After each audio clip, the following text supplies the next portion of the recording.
সন্ত্রাসীদের যে কর্মকাণ্ড এটা কিন্তু প্রতিহত করে দেওয়া হয়েছে। শুভ কামনা করছি এবং আপনাদেরকে সবাইকে শারদীয় দুর্গা পূজার শুভেচ্ছা জানাচ্ছি।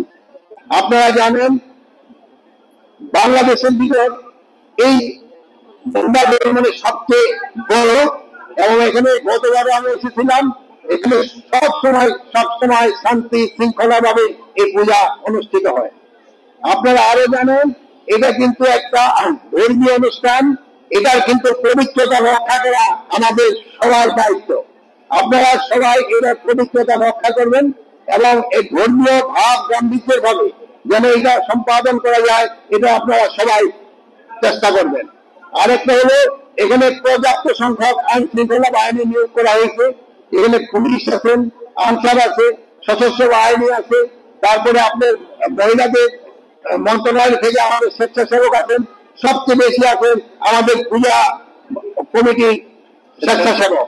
তারা কিন্তু দিন রাতই এটা আপনাদের বিভিন্ন কাজে সহায়তা করতেছেন এবং এটা আইন শৃঙ্খলা যেন ঠিক থাকে এটা সহায়তা করে যাচ্ছেন।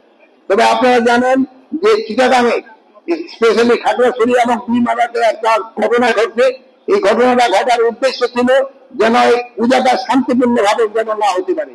কিছু সংখ্যক সন্ত্রাসী চেষ্টা করছিল যেন এই পূজাটা ভালোভাবে না হয়, কিন্তু সেই সন্ত্রাসীদের যে কর্মকাণ্ড এটা কিন্তু প্রতিহত করে দেওয়া হয়েছে এবং পাহাড়েও পূজা ভালোভাবে হচ্ছে।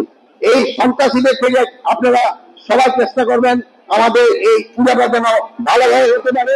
সন্ত্রাসীরা কিন্তু সব জায়গায় চেষ্টা করবে এবং সন্ত্রাসীদের কিছু মদত দাতা রয়ে গেছে, এরা দেশে বাইরে থেকে মদত দাতা রয়ে গেছেন। এই মদত দাতাদের থেকে আপনারা তাদের এই যে একটা খারাপ ইচ্ছা এটা আপনারা কিন্তু দূর করে দিতে পারবেন।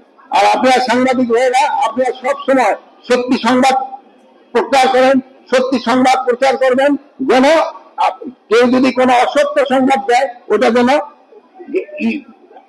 কি বলে বন্ধ হয়ে যায়, আর ওটা যেন তা প্রকাশও করতে না পারে। আর কোনো কিছু সংবাদ ভাইরাল যাচাই না করে আপনারা দিবেন না। একটা কিন্তু নতুন অ্যাপে করা হয়েছে, আপনাকে যদি কোনো কিছু থাকে ভাইদের সাথে আছে, ভাইরাও কিন্তু অ্যাপের সাথে সম্পৃক্ত, তারা আপনাদের সঠিক সংবাদটা দিতে পারবে।